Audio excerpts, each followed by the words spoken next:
maybe better. I'll be talking a bit about living labs. We have had some very nice ideas in the morning about innovation in education,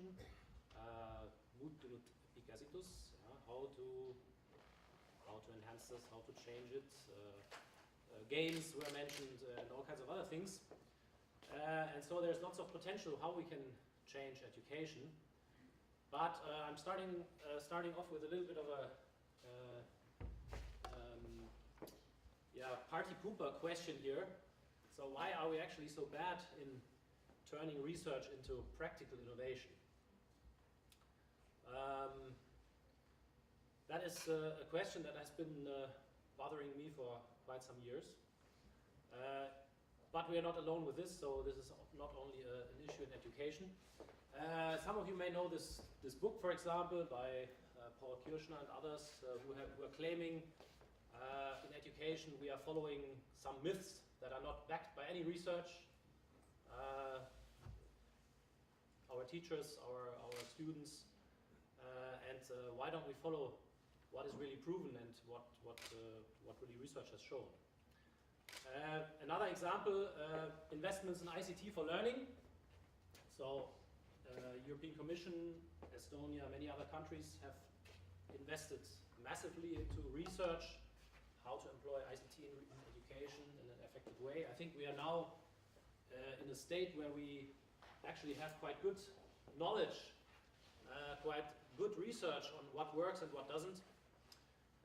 And there's a lot of very good examples of how people use technology in education, but the changes are often not really sustainable. So they start off with a nice pilot, but then they get lost and the next project comes. So somehow we are not doing this in a good way. And I think one of the reasons why my claim would be is that we have some kind of a strange model of a linear transmission of knowledge, which we as educators should be aware that it's not really the way it should be, but we somehow think in a lot of our practices that, there's first some research, we're doing some research in education, then some smart people are going to teach our trainers what the researchers have found out, then the teachers are going to change their practices, and then the students are going to learn better.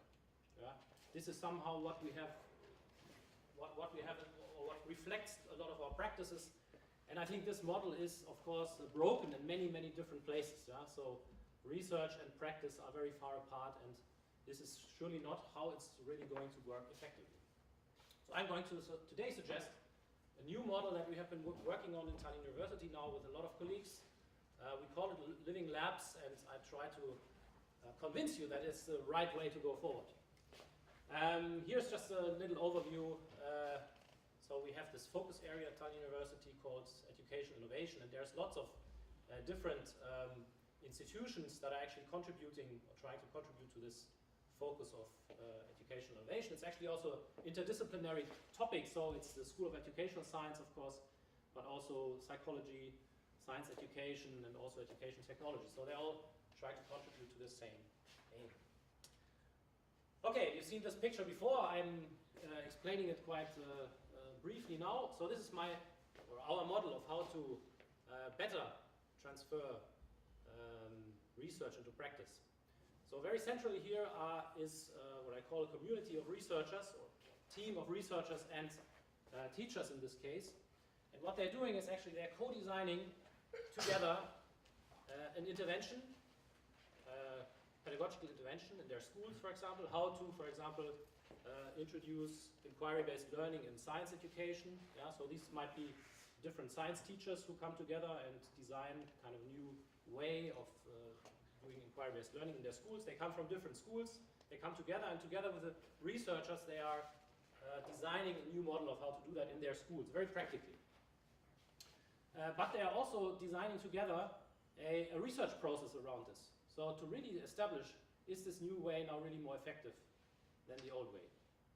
And then they go to their schools and conduct this research, and they collect data, evidence about whether it works, whether it doesn't work, what works well, what doesn't work well. And this is again fed back into this group here, and they discuss it and they reflect on it, and then they go to the next round. So researchers are happy because they get data from a lot of different schools. The teachers are happy because they feel much more valued as professionals than somebody telling them in the classroom what they should be doing.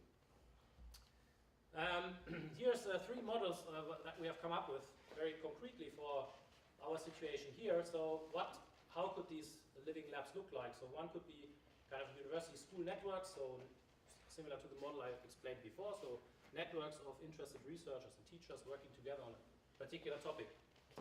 The living lab could also be school-based, so a whole school turning into a research setting where they try out innovations, measure their impact, where the whole school is basically turned into such a experimentation environment. And living labs around science centers, so we're basically a science center with an educational department as well, invites school teachers to use resources of their center and to also invite researchers to make research about how this teaching then is happening in this context. So these could be kind of 3 different models of how this could work. And I give you now 3 very quick examples of what we have been doing in the past. These are not living labs, but these are, let's say, things that go into the right direction, I would say. So here is a vocational training center which is situated in the construction industry in Germany. It was a big EU project that I was involved in called Learning Layers. Together with the trainers and teachers and management of the school, we designed kind of a new way of how the teachers could very easily to the smartphones of the students submit learning materials, exercises, and so on, because the vocational school students, the apprentices, they are working actually in the field. Yeah, they're not working or learning most of the time in the classroom, but they have to go out and actually build the stuff they are asked to build, and so they needed something to really hold in their hand. And yeah, a lot of things happened around this